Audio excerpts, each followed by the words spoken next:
छत्तीसगढ़ के काबिल और सीनियर आईपीएस अफसरों में शुमार हैं रतन लाल डांगी जी हमारे साथ हैं। हम उनसे बात करेंगे विभिन्न विषयों पर, किस तरह से पुलिसिंग है और जो उन्होंने मुहिम छेड़ी हुई है ट्विटर पे, सभी मुद्दों पे आज उनसे हम बात करेंगे। हेल्थ कॉन्शियस भी हैं ये। तो सर, सबसे पहले तो आपसे यही जानना चाहेंगे, जो आपने ट्विटर पे एक मुहिम छेड़ी हुई है, guide the youth grow the nation, ये क्या है sir? Guide the youth grow the nation एक मिशन के रूप में हम चल रहे हैं कि जो हमारा यूथ है वो देश का भविष्य है। जो यूथ है वो परिवार जो है उसका भविष्य है। तो जिस परिवार का यदि यूथ कह सकते हैं कि वो सही दिशा में है तो वो परिवार सुखी है, वो परिवार एक अच्छा परिवार कहला जाता है। वैसे जिस देश का यूथ सही डायरेक्शन में चल रहा है तो वो देश विकास करता है। तो इसी मतलब थीम को लेकर के मैंने जो यूथ है उसको एक तरह से एक दिशा देने के मैंने जितना मैं कर सकता हूँ प्रयास किया है, जिससे कि वो एक सही दिशा में चले। तो उनको जो यूथ है उनको ये बताना है कि क्या तुम्हारे लिए अच्छा है और क्या तुम्हारे लिए बुरा है। क्योंकि एक टीन एज होती है जिसमें वो ये डिसाइड नहीं कर पाते हैं कि हमको क्या करना चाहिए क्या नहीं करना चाहिए। इसीलिए हमने जो है चाहे वो एक आर्टिकल लिख करके हो चाहे एक स्पीच के माध्यम से हो, हम हमेशा कोशिश करते हैं कि जो हमारा जो यूथ है वो एक सही दिशा में चले। सर, आपने जैसे ही आपको बिलासपुर रेंज की नई जिम्मेदारी मिली, आपने एक ट्विटर पे एक संदेश शेयर किया, अपना नंबर भी शेयर किया कि नशे के ऊपर सर आप थोड़े से ज़्यादा आक्रामक तेवर भी हैं आपके, और किस तरह से सर वो संदेश है? देखिए हम इससे पहले सरगुजा में थे तो वहाँ पर हमने जो मोबाइल्स नंबर है वैसे क्योंकि एक ऑफिशियल नंबर होता है सबके पास रहना ही चाहिए। ये नंबर सरकार ने इसीलिए दिए गए हैं कि आपसे कोई भी नीडी पर्सन आपसे कांटेक्ट कर सकता है। तो वो पर्सनल नंबर नहीं है कि इवन हम तो पर्सनल नंबर को भी जो है लोगों तक पहुँचाते हैं कि वो आपसे संपर्क करें। और जहाँ तक नशे की बात है तो नशा समाज के लिए कैंसर है। जो नशे के कारण से परिवार बर्बाद होते हैं और साथ ही साथ बहुत सारे अपराध है उसकी भी जड़ है। चाहे वो शराब की बात हो, अफीम या गांजे की बात हो, उससे अपना उसका स्वास्थ्य भी खराब होता है। जब एक व्यक्ति बीमार होता है तो उसका परिवार जब पूरा बर्बाद हो जाता है। अब देखेंगे कई बार नशे के कारण से जो उसके पास में संपत्ति है वो बिक जाती है। लोग पौने दाम पे उसको मतलब कह सकते हैं खरीद लेते हैं और वो पूरा मतलब उसकी 7 पीढ़ी की मतलब पूरा साथ क्या पूरा आने वाली पीढ़ी खत्म हो जाती है। साथ ही मतलब समाज में ये भी असर पड़ता है कि एक व्यक्ति जो नशा करता है और एक जो उसके पड़ोस में रहता है वो बिल्कुल सिंपल जीवन जीता है। लेकिन उस नशे के कारण से उसका जो पड़ोस का जो व्यक्ति है जिसमें कोई दुर्गुण नहीं है लेकिन उसका जीना वो हराम कर देता है। तो कहने का मतलब समाज पे बहुत नेगेटिव इफेक्ट पड़ता है। साथ ही वो क्राइम भी करता है। नशे की हालत में महिलाओं के साथ में भी अपराध जो है घटित होने की बहुत सारी घटनाएं होती है और साथ ही एक्सीडेंट्स भी होते हैं। तो ये एक ऐसी मतलब सामाजिक बीमारी है कि जिसकी जड़ पे अटैक करना बहुत ज़रूरी है। और वही हमने इसी को ख़त्म करने के लिए हमने अपने नंबर सार्वजनिक किए थे और लोगों से अपील किया गया था कि वो इस प्रकार की यदि कोई इस अवैध कारोबार में शामिल है जो नशे के, वो हमको बताएं और उनकी जो कह सकते हैं जानकारी गोपनीय रखी जाएगी जिससे कि उनके ऊपर कोई खतरा नहीं हो। और लोगों ने जो भी उनके पास इंफॉर्मेशन थी हम तक पहुंचाई और हमने भी पूरी ऑनेस्टी के साथ और कार्रवाई जो है हमने करवाई और सरगुजा रेंज में लगभग कह सकते हैं कि बहुत कंट्रोल में हुआ। और वही हम मुहिम जो है यहाँ छेड़ना के लिए नंबर्स हमने सभी को लोगों को दिए कि इस तरह का कोई भी अवैध कारोबार हो चाहे नशे का हो चाहे दूसरे भी जो समाज के लिए घातक हो वो उसकी जानकारी हम तक पहुँचे जिससे कि हम उस पर कार्रवाई करें। सर, आम तौर पे जैसा हम देखते हैं, जो नौकरशाह होते हैं, जो सीनियर अफसर होते हैं, इतने सोशल नहीं होते सर। आप सर बहुत बेबाकी से अपनी राय रखते हैं, तो सर ये मोटिवेशन कहाँ से मिलता है और क्या इसके पीछे उद्देश्य होता है? देखिए जो ब्यूरोक्रेट्स होता है या प्रशासनिक अधिकारी होता है वो बहुत समाज का एक रोल मॉडल होता है।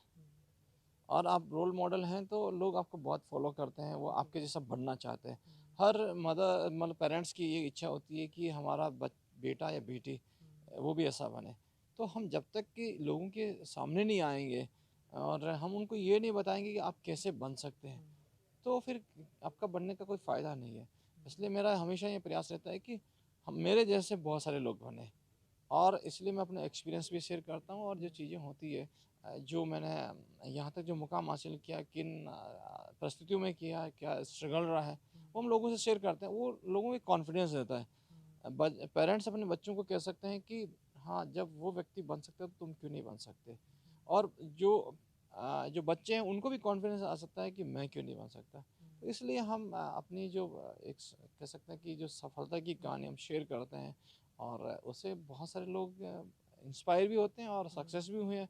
और मेरा तो ये है कि सभी लोगों को जो लोग हैं यूथ हैं या जो है उनके साथ एक इस तरह से कोऑर्डिनेशन भी होना चाहिए और जो आप तक पहुंच सकते हैं और आपसे अपनी बात कह सकें और आप उनको गाइड कर सकें।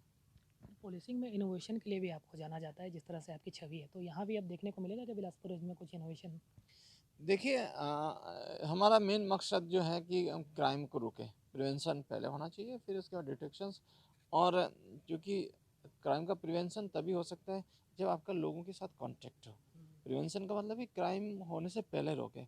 वो तभी रोक सकता है जब आपके पास में सूचनाएं हो और जो आम लोग हैं, चाहे मीडिया के लोग हैं, चाहे दूसरे लोग हैं, वो मतलब पुलिस के लिए आँख और कान की तरह काम करते हैं। तो यदि आपके जो एक आम लोगों से अच्छा कांटेक्ट है तो वो आपको सही टाइमली इन्फॉर्मेशन दे देते हैं और वो क्राइम होने से भी पहले रोक सकते हैं। और कई बार क्राइम नहीं रोक पाता, क्राइम हो जाता है, फिर भी उसमें भी सभी लोगों का सहयोग रहता है।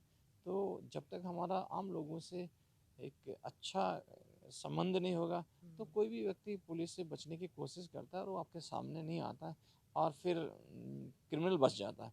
और जब एक बार क्रिमिनल बच जाता है तो उसका हौसला बढ़ता है और दूसरी बार फिर वो क्राइम करता है। इसलिए क्राइम को रोकने का बेस्ट तरीका ये होता है कि जो क्रिमिनल है उसको नैप किया जाए और उसको न्यायालयिक प्रक्रिया के अधीन उसको कार्रवाई की जाए। सर, वर्तमान परिवेश में जिस तरह से साइबर क्राइम का जो मामला है लगातार अपने पाँव पसार रहे हैं, तो ऐसा नहीं लगता कि अपराधी कहीं ज़्यादा हाईटेक हो चुके हैं पुलिस से? नहीं, डेफिनेटली मतलब जो कह सकते हैं कि जैसे जैसे ये टेक्नोलॉजी आई है तो टेक्नोलॉजी एक तरह से वरदान भी है और अभिशाप भी है। तो वरदान में ये है कि जैसे क्रिमिनल टेक्नोलॉजी का यूज कर रहे हैं, साथ ही पुलिस को भी मतलब टेक्नोलॉजी के कारण से उसको अपराधियों को पकड़ने में भी बहुत मदद मिल रही है। पहले जैसे कई बार क्राइम होता है और उसको कोई देखने वाला नहीं है, कोई देखा नहीं है, लेकिन टेक्नोलॉजी के माध्यम से उसको पुलिस ट्रैक भी कर रही है, उसको नेप भी कर रही है। तो पुलिस के लिए एक तरह से कह सकते हैं कि फ़ायदेमंद भी है। लेकिन ये भी है कि जो क्रिमिनल है टेक्नोलॉजी के माध्यम से क्या हो रहा है कि वो क्राइम को करते हैं और बच निकलते हैं। क्योंकि पहले किसी को मारपीट करने के लिए, धमकी देने के लिए आपको सामने वाले के सामने जाना पड़ता था। अब आपको वहाँ जाने की ज़रूरत नहीं है। आप मतलब हज़ारों किलोमीटर दूर बैठ कर के भी किसी को धमका सकते हैं, चमका सकते हैं या किसी को अश्लील मैसेज कर सकते हैं या किसी को वीडियो से ऐसा कर सकते हैं। तो आप बहुत क्राइम जो है कहीं से भी बैठ के कर सकते हैं। तो वो एक चुनौती है और इसी से निपटने के लिए हमारे जितने भी ऑफिसर्स हैं उनको भी समय समय पर ट्रेनिंग दी जा रही है और उनको भी अवेयर किया जा रहा है। साथ ही जो आम लोग हैं उनको भी अवेयर किया जा रहा है कि किस तरह से साइबर क्राइम से बचा जा सकता है। स्पेशली सोशल मीडिया पर जो वुमेंस है, गर्ल्स है, उनके साथ जो जिस तरह की क्राइम होती है या उनको जैसे हरेश करते हैं, तो उनको भी हम सोशल मीडिया के माध्यम से टिप्स देते हैं कि कैसे वो इस तरह की घटनाओं से बच सकते हैं। सर, वर्तमान परिवेश से जैसे आप जैसे काबिल अफ़सर तो ऊपर बैठे ही हुए हैं, लेकिन जो धरातल की जो तस्वीर है पुलिस की, वो अभी भी बेहद नकारात्मक है सर। वो बात नहीं सुनते या शिकायत बिना सुने वापस भेज देते हैं, तो सर इसमें कब परिवर्तन आएगा? देखिए निश्चित रूप से ये सही भी हैं और ये पर्सन टू पर्सन डिपेंड करता है। जी, ये नहीं कि 100% लोग ऐसे ही है। जी। यदि 100% ऐसे लोग होंगे तो व्यवस्था नहीं चल सकती। कुछ लोग रहते हैं तो हम उनको कह सकते हैं कि हर तरीके से सुधारने की कोशिश करते हैं, उनको ट्रेनिंग भी देते हैं और यदि इस तरह का कोई एक्टिविटी में शामिल है तो उसको पनिश भी करते हैं और जो अच्छा काम करते हैं उसको रिवार्ड भी देते हैं।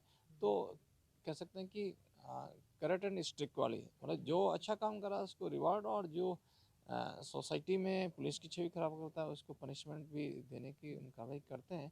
और उनको समय समय पर मीटिंग्स के माध्यम से भी इनको एक तरह सेंसिटाइज करते हैं कि भाई हम जो पुलिस हैं वो पब्लिक के लिए हैं और यदि हम उनकी नहीं सुनेंगे तो फिर हम किस लिए। हमको जो भी तनख्वाह मिलती है उस हम लोगों के टैक्स से मिलती है। हम उनके सेवक हैं, हम उनके राजा नहीं हैं। तो ये बात हम बैठाने की कोशिश करते हैं और काफ़ी हद तक हम सफल भी हो रहे हैं। सोशल मीडिया में सर जिस तरह के वीडियो आप शेयर करते हैं, काफ़ी हेल्थ कॉन्शियस भी हैं सर आप। तो कोई ऐसा किस्सा याद आ रहा है जो काफ़ी ज़्यादा इंस्पायर हो गया हो आपसे और कुछ आपको देख कर के कुछ मेजर चेंज आया हो?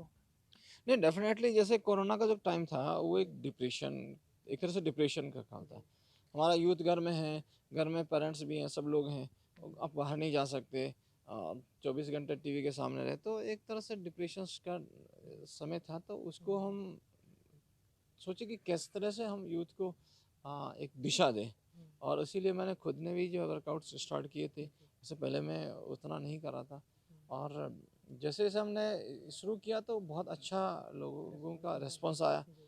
तो कह सकते हैं कि वो हमारा भी हौसला बढ़ता गया और हम करते गए, और धीरे-धीरे सब जो है सोशल मीडिया में, चाहे ट्विटर्स हो, चाहे फेसबुक हो, हुँ। उसमें लोग अपनी तस्वीरें भी शेयर करने लगे, सर आपको हुँ। देख के हम ये कर रहे हैं, जी। सर आपको देख के ये कर रहे हैं। और बहुत सारे लोग हैं, चाहे हमारे अपने स्टाफ के भी, पुलिस हुँ। के भी हैं, हुँ। उन्होंने भी अच्छा किया। तो बहुत सारे लिखते हैं, सर मैंने 10 किलो कम कर लिया, 15 किलो।